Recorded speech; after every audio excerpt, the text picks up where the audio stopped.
Nos vamos a parar en el lugar que estamos y vamos a leer juntos como familia los siguientes versículos. Segunda de Timoteo 3, 16, 17. Vamos a la cuenta de 3. 1, 2, 3.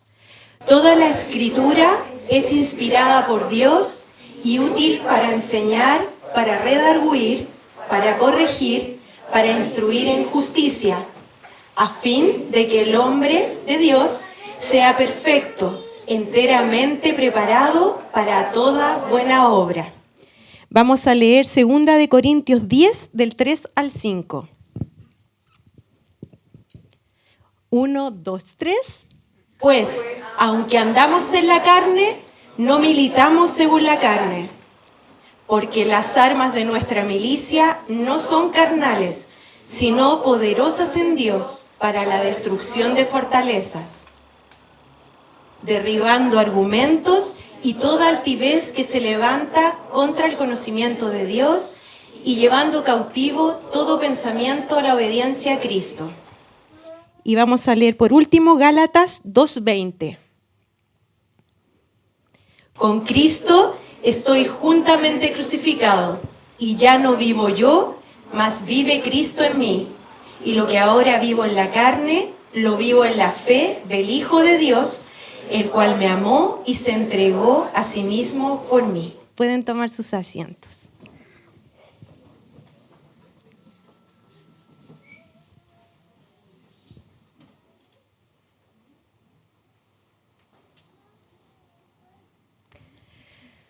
El miércoles pasado, nuestro pastor me dijo que hoy tenía que impartir la palabra y entonces me dijo algo que fue fundamental como guía para lo que iba a vivir hoy, para que la postura de mi corazón fuese la correcta, que fue: preséntate como hija. Y para alguien que le es fácil hablar en público y no tiene ni miedo ni vergüenza,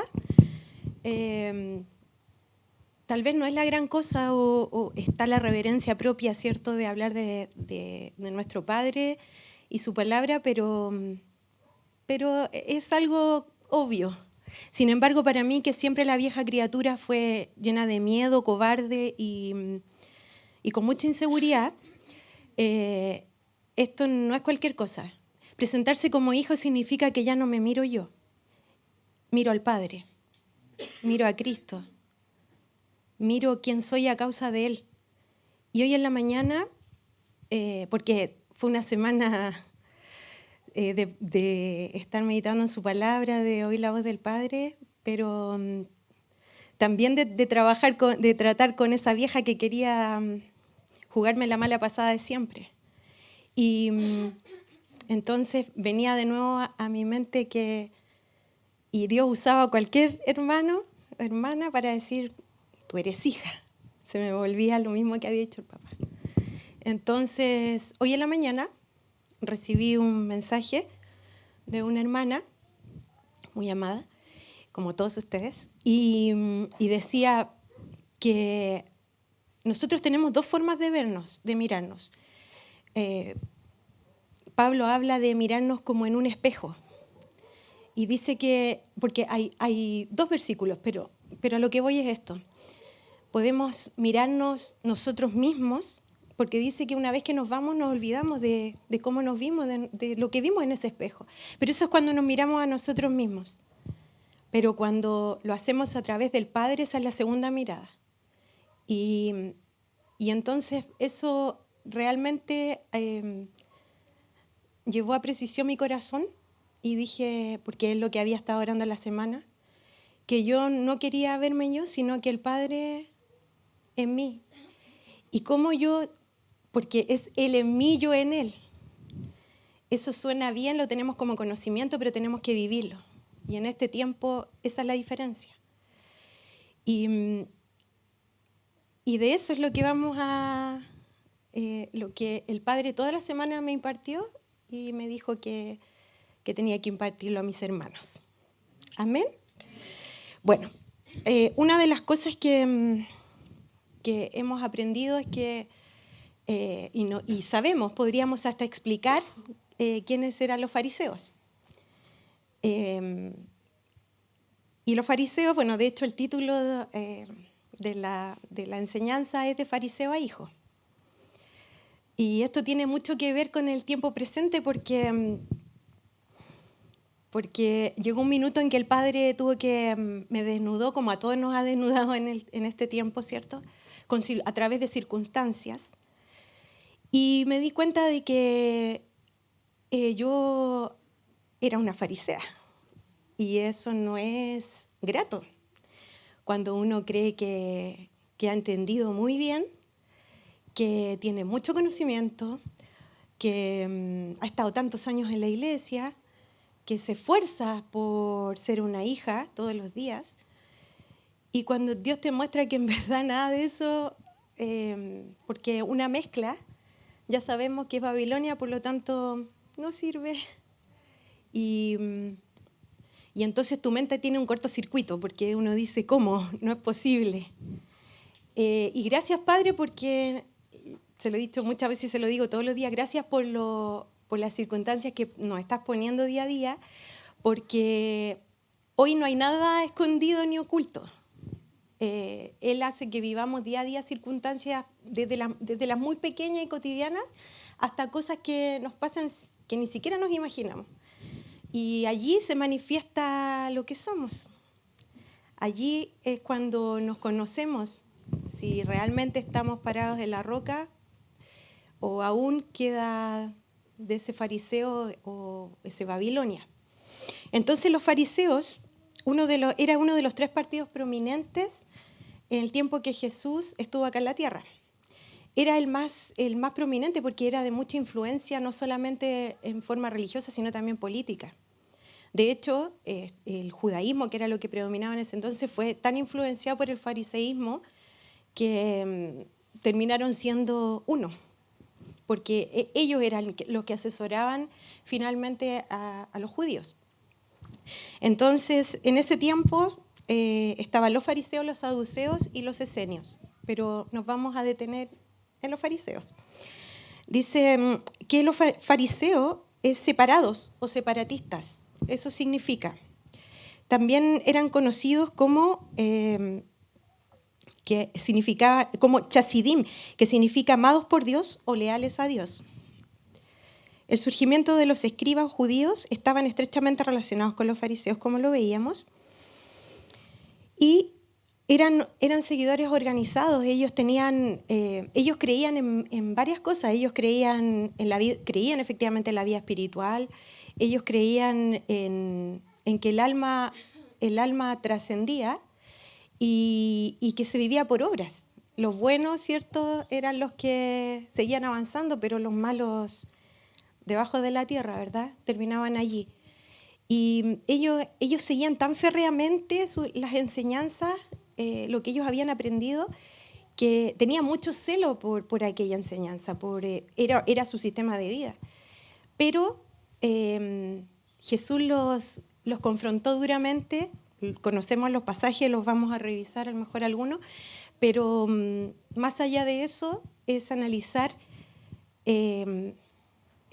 más allá lo que a ellos les movía, que parecía que antiguamente, no sé, a lo mejor hemos visto esas historias, o leído esas historias, y decimos, ¿cómo fueron capaces de matar al Hijo de Dios? ¿Cómo fueron capaces de levantarse contra el Hijo de Dios? Y en verdad, hermanos, si no tratamos nuestros temas a tiempo, de verdad que eso llega a suceder. Entonces, ellos creían en la predestinación, la inmortalidad del alma, la creencia en la vida espiritual, creían en una recompensa al final por las buenas obras, y en Hechos 23:8,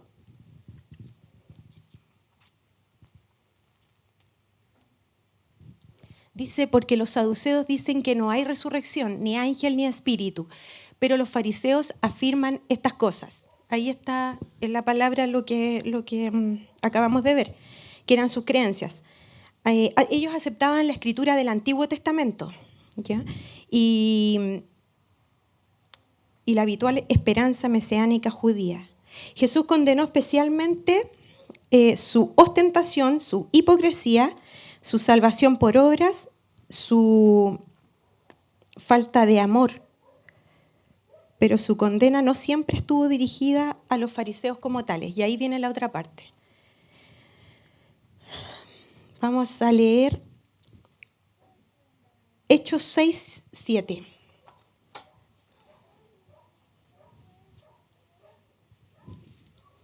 Y crecía la palabra del Señor y el número de los discípulos se multiplicaba grandemente en Jerusalén. También muchos de los sacerdotes obedecían a la fe. Entonces hay un versículo cuando Jesús confronta duramente a los fariseos. Mateo 23. Por favor.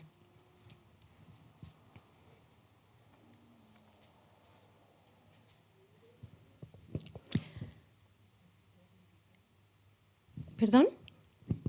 ¿Sí? Está bien. En la cátedra de Moisés se sientan los escribas y los fariseos. Así que todo lo que os digan que guardéis, guardadlo y hacedlo, más no hagáis conforme a sus obras, porque dicen y no hacen.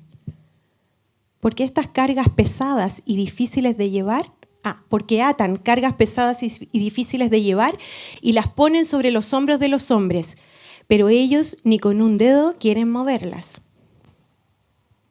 Antes hacen todas sus obras para ser vistos por los hombres, pues ensanchan sus filacterias y extienden los flecos de sus mantos. Y aman los primeros asientos en las cenas y las primeras sillas y las sinagogas.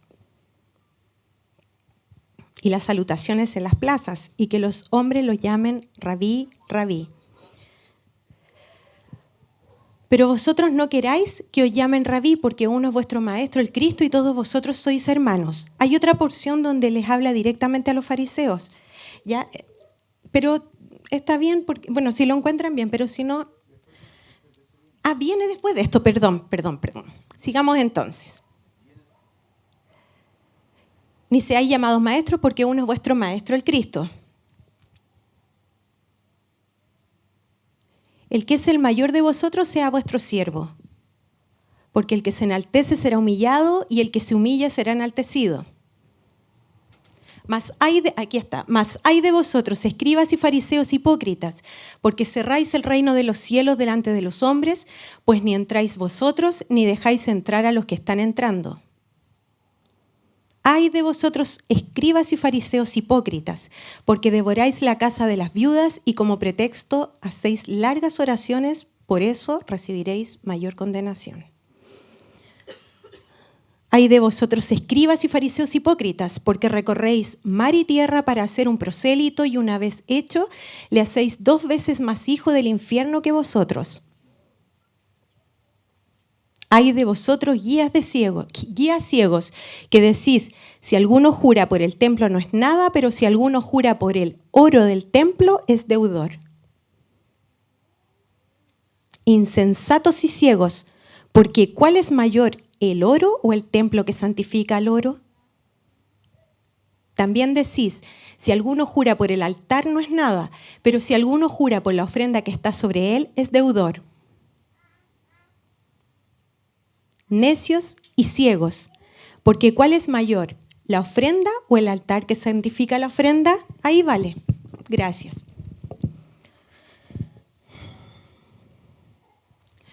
Nosotros vemos ahí, si analizamos frases y el contexto de cómo Jesús los confronta, sabemos que los fariseos finalmente terminaron llevando a la cruz a Jesús, porque ellos, hablábamos anteriormente que ellos tenían un celo tremendo por esas enseñanzas que ellos vivían.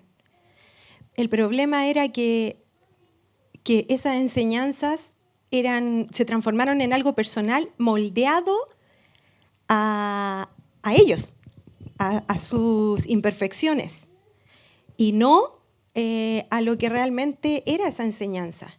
Entonces, ¿qué hacían? Ponían carga sobre los otros porque eso, así lo administraban conforme a ellos, es decir, buscaban satisfacer su propia carne. En el fondo, ellos lo que hacían era, estaban ciegos porque no se daban cuenta, ellos no sabían que estaban así ciegos. Ellos, y tenemos ejemplos, y aquí vienen los 3 ejemplos, tenemos a Nicodemo, tenemos a Gamaliel y tenemos a Pablo. Ellos eran fariseos. Y nos vamos a detener acá. Juan 3:1.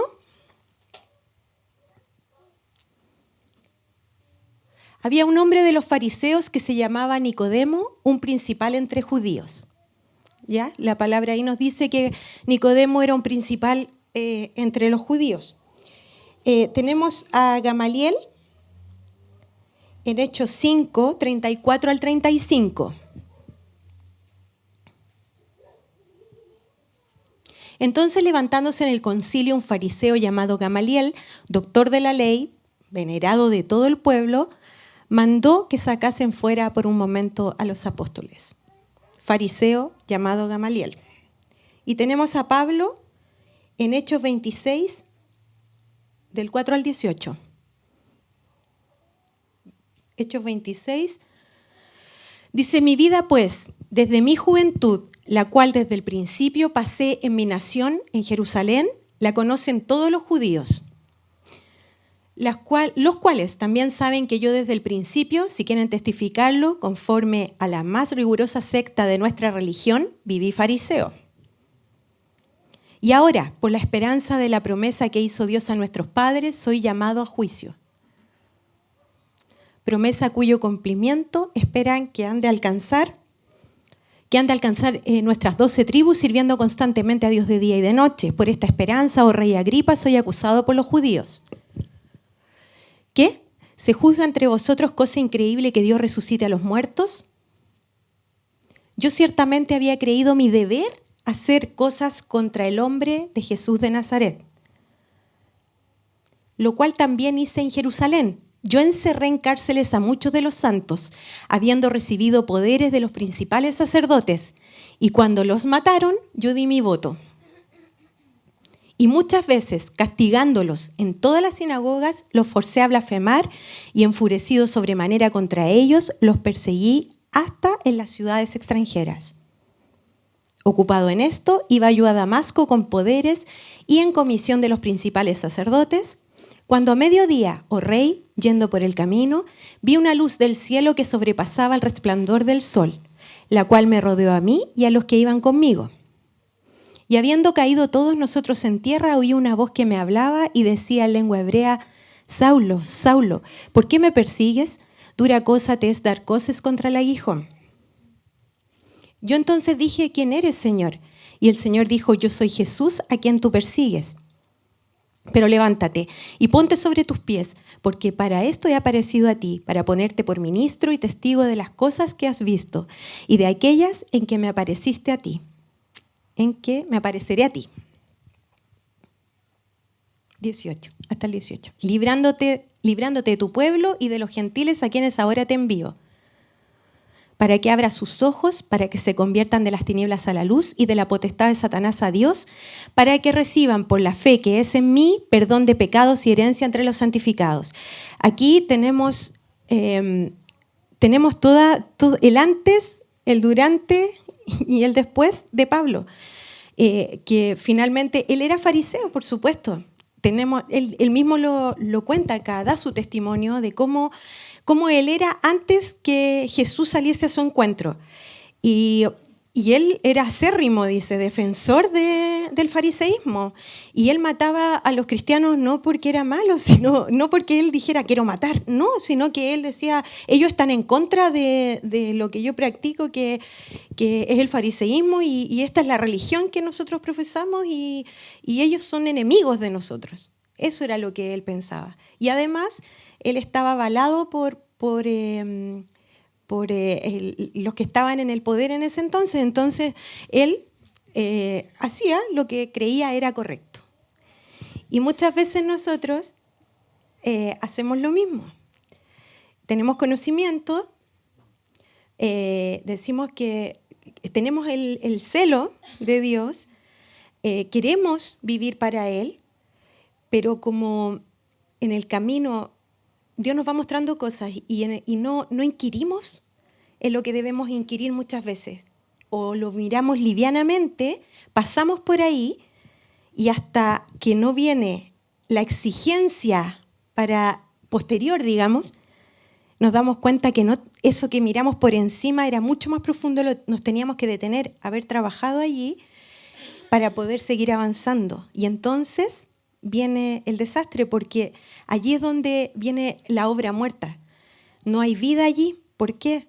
Porque no sale lo que tiene que salir, que es Cristo, que es su carácter, es su esencia, es la sustancia, y sale una Vanessa, un hermano, no sé, a Katy, Marjorie, Henry. Nos vemos nosotros y ahí está el problema. Por mucho tiempo yo hice muchas cosas en el nombre de Dios y no tuve fruto de ninguna. Hasta cuando les dije que Dios me permitió porque no es lo que Él quiere para nosotros, pero nos permite andar y como decía mi hermana Katy hoy día en una visita, decía, y hasta un momento nos da cuerda, hasta que de repente tira la cuerda y para mostrarnos en realidad la verdad. Y la verdad en Él, no nuestra verdad acomodada y manipulada, que hace que nuestra alma se quede tal cual, se quede así porque diga, no, pues Dios conoce mi corazón. Y eso, ¿y cuántas veces nos han dicho eso, cierto? Pero uno, por eso lo tiene como conocimiento, pero aún no pasa a vida en nosotros. Y allí no hay fruto. Cuando yo actúo sin entendimiento. El entendimiento es fundamental en esto. Nos vamos a ir a Lucas 24:45. Hay definición de entendimiento en lo natural también. Y dice, ¿qué es la facultad? Dice, percibir y tener una idea clara de lo que se dice, se hace o sucede, o descubrir el sentido profundo de algo.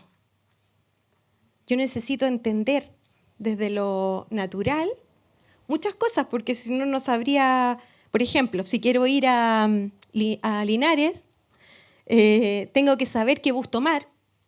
¿Cómo se hace? No puedo llegar y subirme a cualquier bus sin mirar, ¿cierto? Necesito entender cómo funciona esto, por dónde pasan, dónde yo pago, en fin, cómo llegar a mi destino. El entendimiento nos ayuda en eso. Nos han hablado de crear ambientes.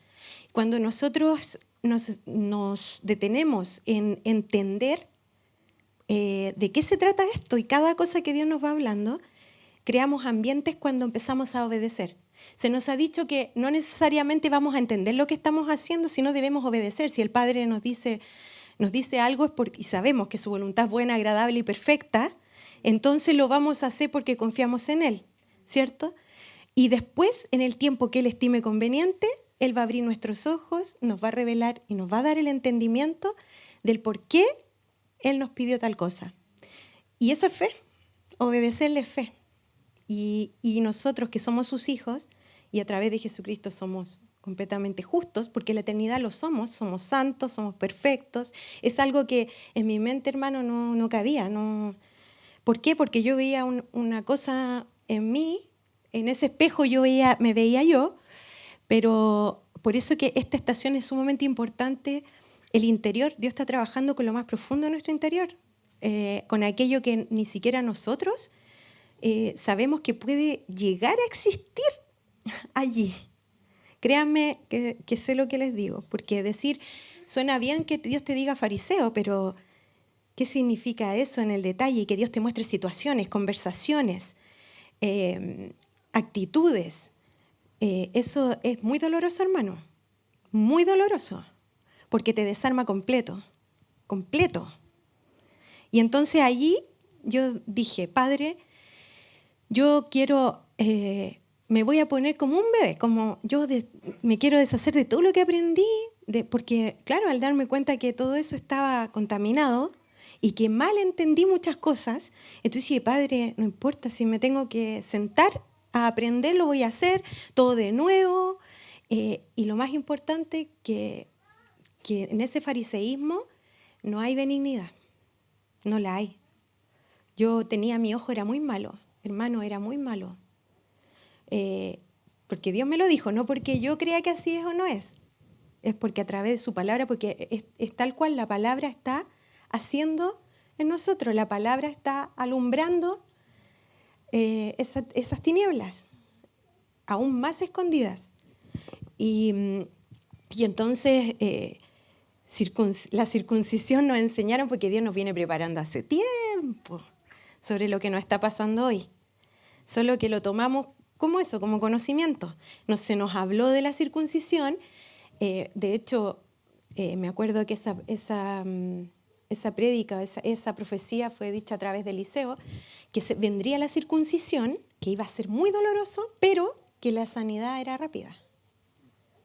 Iba a ser rápida. Pero en el Kairos, porque yo pregunté en un minuto, ¿cuánto ha pasado de tiempo? No me acuerdo si le pregunté a una de las niñas y me dice 2 meses. No, ¿cómo tan poco? Yo he vivido tanto. Porque cuando Dios nos abre los ojos, como a Pablo le fue abierto sus ojos camino a Damasco, créanme que hay tanto que ver, hay tanta riqueza que uno se pierde, y que quiere disfrutarla, porque si Dios realmente te muestra lo que es ser hijo, tú quieres vivirla, pero hay alguien que se opone. ¿Y quién es? La vieja, el viejo. Entonces, allí es donde comienza el trabajo, porque la vieja, hay que matar a la vieja. Entonces, y ahí está nuestra parte. Nuestra única parte en realidad es decidirlo. Y yo dije, Padre, yo decido matar a la vieja, porque en verdad me di cuenta de que me hizo mucho daño y que me engañó también, pero la nueva es perfecta, en Cristo. Ya no dependo de mí. Genial. Entonces, cuando mi hermana me enviaba ese mensaje en la mañana, yo decía, y porque yo tengo que hablarle a mi alma, pues yo le hablo en este momento como yo estoy ejercitando músculos, como todos nosotros, hay músculos que ya uno baila y todo ahí con el músculo. Súper bien, termina uno, toma agua, todavía no, recién estoy empezando a hacer el ejercicio, mi pastor se ríe de mí porque me dijo así, sin más ni menos, que mis 10 kilos se me notaban de más. ¿Ah? Así que tengo que hacer más ejercicio. Y resulta que hay músculos que yo recién estoy desarrollando, que estoy ejercitando, que ni siquiera se ve el músculo, hermano. No se ve, no hay ni un resultado todavía, pero sí se está trabajando. Y el Padre sí ahora está obrando y siempre ha estado obrando. Lo que pasa es que no estamos preparados. Él sabe si estamos o no estamos preparados. La palabra nos evalúa, la palabra da el resultado, también el diagnóstico. Y también tenemos pruebas a diario. Y créanme que reprobé en todo. Qué bueno, ¿verdad? Qué bueno, porque así el Padre, primero, sí o sí tengo que deshacerme de mí, de la vieja, no de mí, porque ahora soy la nueva. Y conocer a la nueva, de verdad, estoy conociendo a la nueva criatura, aquella que depende de una paternidad no solo espiritual. Y aquí me quiero detener porque a lo mejor yo me he demorado muchos años, hermano, en entender. Y no quiero lo mismo para mis hermanos, porque es mejor aprender por el consejo que por la experiencia. La mayoría de las lecciones que viví, todas por experiencia, hermano. Todas llorando, sufriendo, como una huérfana que era, víctima de la situación. Todos me querían hacer daño. Como me dijo la pastora Gisela, que tenía el mal del sapito, que te tocan y salta. Así tenía yo el mal del sapito. Y vergonzoso, hermano, me río ahora, pero vergonzoso. ¿no? Si el Señor, cuando el pastor dice, da un ejemplo de algo que no se debe hacer, yo me desinflo porque eso hice yo. Después dice otra cosa, oh, yo también hice eso. Ay, qué terrible, pues, hermano, ya no importa, ya fue, ya no miro para atrás. Viví toda mi vida mirando hacia atrás y a mis 42 años dije, un día me miré y dije, no. Los siguientes años que me quedan de vida van a ser los mejores, porque los voy a vivir como nueva criatura. Eso es fundamental, hermano, porque yo empecé desde lo muy pequeñito, porque esto no se trata de milagros. Recuerden que los fariseos buscaban milagros. Ellos tenían fe, pero por los milagros. De hecho, los fariseos, los primeros que vimos, que fueron los que confrontó Jesús, ellos le pedían más señal, hasta que Jesús le dijo, no, yo no te voy a dar más señal, porque tus intenciones son otras. Pero aquellos como, por ejemplo, Gamaliel, que fue de noche, él vio hacer los mismos milagros a Jesús, pero él dijo, no, él sí debe ser el Hijo de Dios porque por algo hace estos milagros. Y se lo dice así en la palabra, yo estoy parafraseando. Entonces fue de noche a visitar a Jesús y allí le preguntó que tú debes ser hijo de Dios porque por algo hace esos milagros. Entonces, y le dice, a Jesús le hace ver que no basta solo con lo externo, sino que ahí le habla del nuevo nacimiento.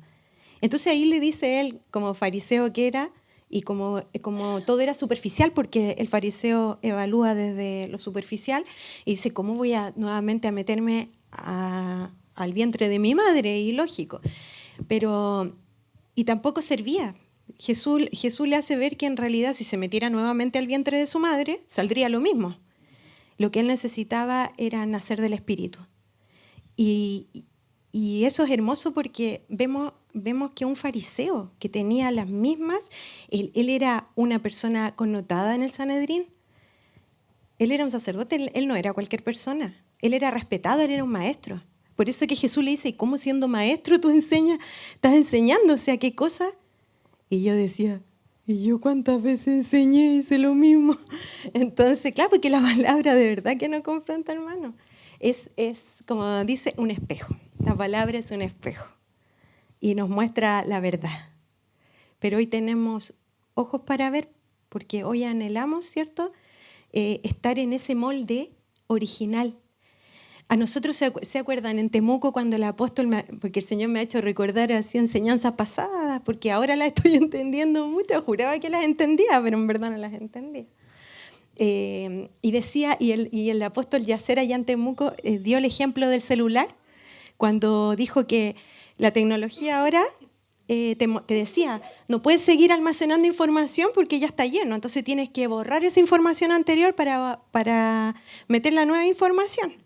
Entonces, y ahí comenzó él a hablarnos de que nuestra mentalidad debía ser renovada y que esa información antigua que tuvimos, que fueron de nuestros padres, como explicaba nuestro pastor ayer en Damas, que fuimos desconfigurados desde nuestro hogar, padres que no vivían conforme a la palabra, ni eran hijos de Dios muchas veces, y después el colegio, después la universidad, en fin, nos fuimos desconfigurando, y ahí nos hablaron de volver al original, de ser regenerado, de ser transformado. Comenzamos, todos esos términos para nosotros eran desconocidos o lo habíamos oído rara vez. No eran parte, no estaban internalizados, no eran parte nuestra. Y hoy, porque hemos comentado con hermanas que oír prédicas de 2 años atrás, con el entendimiento, la instrucción que hemos tenido durante todos estos años, es distinto porque ahora uno lo puede entender y aplicar. Hay un detalle que tiene que ver con... Porque uno dice que tiene el molde divino, ¿verdad? El original, tenemos la palabra, que es lo más importante. Pero ¿por qué? Yo muchas veces me pregunté, ¿por qué si yo creo esto, yo creo que yo soy esto? ¿Por qué en el día a día se expresa cómo yo puedo realmente, qué hago yo, qué hago para que eso realmente yo lo viva? Y el crear ambiente, que hablábamos delante, que sí depende de nosotros, porque yo decía al Padre, desde que el pastor me dijo de hoy, yo dije, Padre, si tú estás trabajando en todas las áreas de mi vida, ¿de qué voy a hablar si aún no veo que...? Yo miraba, yo con mis ojos, y yo dije, ya, Padre, me dispongo nomás y tú me dirás qué. Entonces, y me llevó a situaciones donde me ha hecho clic, donde he podido ir aplicando. ¿En qué momento comencé a cambié de rumbo? ¡Pum! Me dijo, y ahora vas a caminar por acá. Antes andabas por acá, ahora vas a caminar por acá. Y ese fue el momento que hablábamos, cuando Jesús se apareció en el camino a Damasco a Pablo. Entonces, ¿por qué me hizo partir? Por los hábitos. La religión, nuestra mente funciona así. Hay una parte de nuestro cerebro que, bueno, esto los jóvenes lo conocerán mejor, para ahorrar energía, el cerebro, ¿qué hace con la información? Tú repites muchas veces, por ejemplo, te vas por el mismo camino a tu trabajo entonces el cerebro, al comienzo, cuando tú vas recién por ese camino, el cerebro está pendiente, está gastando la energía que necesita para eso, pero una vez que tú comienzas a ir todos los días, se transforma en un hábito. Y cuando se transforma en un hábito, es como que estuviéramos en piloto automático. En piloto automático, es decir, no gastamos energía y podemos hacer otras actividades a la vez. Ese es un mecanismo que tiene nuestro cerebro. Entonces, cuando yo veía una montaña de tantas cosas que tenía que hacer en mi vida o atender, que las había dejado de lado por estar distraída en otras cosas. Entonces, Dios me empezó a enseñar, yo le decía, Espíritu Santo, enséñame. En ese momento, Dios envió una hermana a mi casa y yo había escuchado en enseñanza que decía que tú enseñas con la práctica más que con el hablar. Entonces, esta hermana vino y me enseñó a limpiar mi casa, hermano. Yo no sabía limpiar mi casa. Y uno está bien vieja y no sabía limpiar en su casa. O sea, ¿cómo? La historia es larga, pero da lo mismo, porque ya no importa. Lo importante es que el Padre dispuso a mi hermana en amor. Nadie había llegado a ese momento y yo veía a mi hermana que estaba arrodillada limpiando y yo dije, sí se hace. Mira. Y después, al otro día, cuando me levanto, miro los azulejos y veo, hermano, una línea, porque Dios le permitió un pedacito nomás. Yo quería la casa entera. No, pero el Señor dijo, sí, mira tú. Entonces, le permitió, así, era tanto, hermano, lo que había que hacer allí. Y no conforme con eso, bueno, a todo esto para terminar, había una línea donde se veía lo que ella había limpiado, más lo que yo veía blanco hasta ese minuto, hermano. Y yo miré y dije, no era blanco, dije yo. ¿Y eso acaso no tenía que ver con lo que Dios me estaba mostrando en mi vida? No era blanco, no era puro, no era santo, no le representaba a él, hermano. Y entonces a mi hermana, Dios la destinó a otro lugar y me quedé ahí. Y ahí estuve trabajando gozosa, sabiendo que yo decía, esta es mi casa, esta soy yo, me estoy limpiando, y estaba con cepillo de dientes, pero feliz. Descubrí productos de limpieza maravillosos y además huelen exquisito. Bueno, ese fue el inicio, fue profético, ¿saben? Fue profético para mi vida porque de ahí todo comenzó a cambiar. Todo comenzó a cambiar. Tuve un sueño, Dios me dio un sueño que me hizo llorar, pero que me hizo también tomar esa decisión y confirmarla, que era que Dios me hacía entrar a una casa que era una media agua por fuera, y esa media agua, José me decía, aquí vamos a vivir. Y yo veía la media agua, y bueno, nadie quiere una media agua, hermano, ¿para qué vamos a ser sinceros? No vamos a mentir. Entonces, y yo entraba, pero por dentro no era una media agua. Por dentro era una casa gigante, muy grande. Pero había habitaciones que estaban muy bien ornamentadas y otras que estaban, porque pude avanzar hasta que ni siquiera pude abrir la puerta, hermano. Estaba el piso levantado, era un piso de madera, y estaba así, hasta la mitad de la habitación levantado. Yo sabía que la casa continuaba, pero no pude avanzar. Y entonces viene una voz y me dice, esta casa está en ruinas, pero en el original es una casa de lujo. Yo ese día me levanté media despavorida porque dormí como mucho. Eso cuando uno duerme demasiado y después estás como medio mareado. Me levanté, fui al living, me senté y empecé a llorar miércoles porque era mi casa, era la casa de mi padre. Po. Yo la tenía en ruinas. Así la tenía, hermano. Y entonces eso no me gustó, porque cuando el Padre te muestra con sus ojos, es distinto. Nosotros somos muy benevolentes con nosotros mismos, hermanos. Tenemos que de verdad pedirle al Padre que nos muestre como Él nos ve. Hasta que Él abre nuestros ojos y ya podemos vernos con objetividad como Él nos ve, en su palabra, a través de Cristo. Es distinto.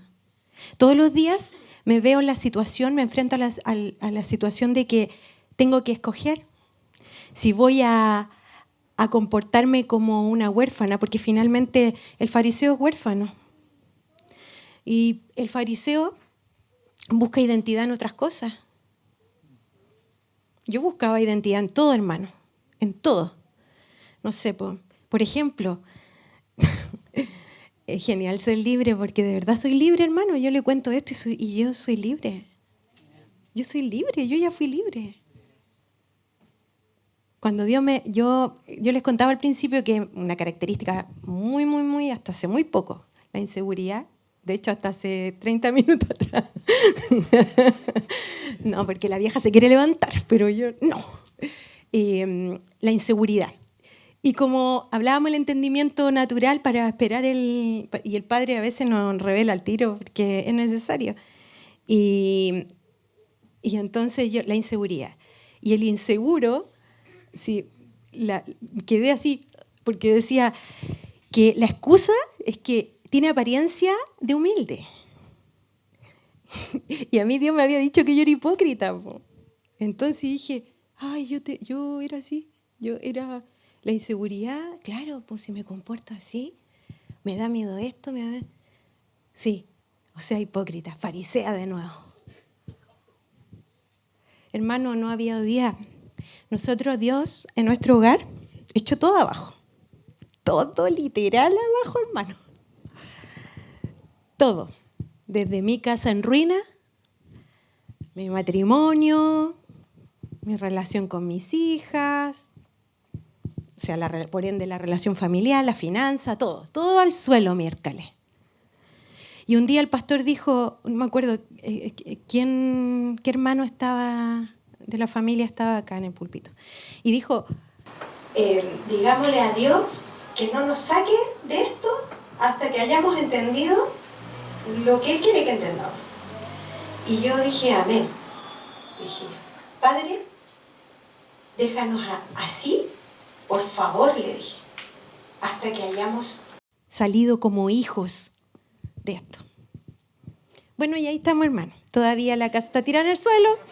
Estamos trabajando en lo esencial, no en lo que se ve, sino en lo que no se ve, que eso es eterno. Porque antes yo trabajaba por lo que se veía. Trataba de agradar a otros. Si otro a mí me hacía cariño, me daba identidad, me gustaba. Y ahora si mi hermano no me quiere, lo amo igual. Y qué genial, que eso significa que no es la Vanessa, es el Padre fluyendo en mí. Y eso me ha traído reposo. Entonces estoy como un bebé, hermano, como un bebé. Y Dios me hizo impartirle de esto, la verdad que nunca pensé que iba a estar así. Yo le dije, Padre, estoy con mi familia y quiero vivirlo así.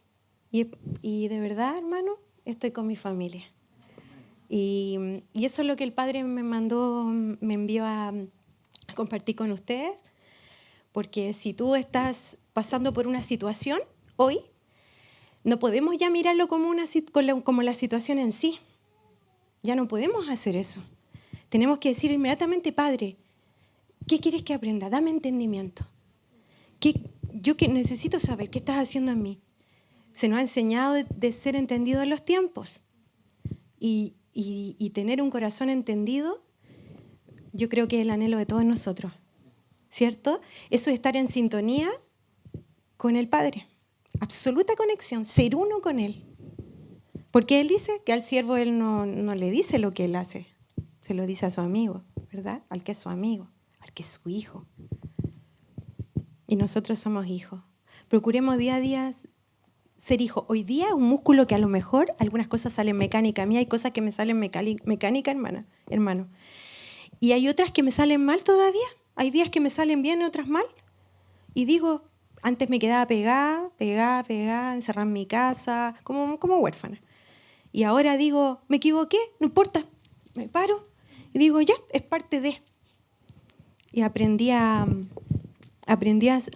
creer en el Padre día a día, pero fue fundamental y pasé de largo adelante, pero no, el Padre me dice que no. La paternidad, hermanos, la paternidad. Nosotros, como yo fui huérfana también en lo natural, eso se expresó, como era farisea, entonces obviamente que todo lo natural era lo que predominaba. Así que yo miraba al pastor y yo decía, sí, es mi padre espiritual. Pero en verdad, hermano, eso era de la boca para afuera. Porque un fariseo, al no tener el amor del Padre, al no tener el amor verdadero, ese que ama a pesar de, ese que perdona, según de primera de Corintios 13, que es benigno, que yo tenía todo lo contrario, pues hermano, ¿cómo iba a amar? Si el único que ama aquí es Cristo y sus hijos, el Padre, sus hijos son los que poseen el amor a través de Jesucristo. Entonces, ¿cómo yo iba, Vanessa Quesada, a amar? Eso era súper condicionado. No amaba al Padre, no me amaba yo, por ende. Y cuando el apóstol Yacer dijo ahora, cuando predicó, cuando vino ahora el día domingo, después de la escuela, y dijo que teníamos que reconciliarnos con Dios, con nosotros, con el hermano, yo me di cuenta que no estaba reconciliada. No estaba reconciliada conmigo. A lo mejor con Dios, pero no conmigo. Son pasos que debemos poner atención, hermano. De verdad que sí. Bueno, y como el Padre me hace lo que quiere cuando uno está acá adelante, me hizo resumir todo. Y vamos a terminar con Efesios 4, 22 al 23.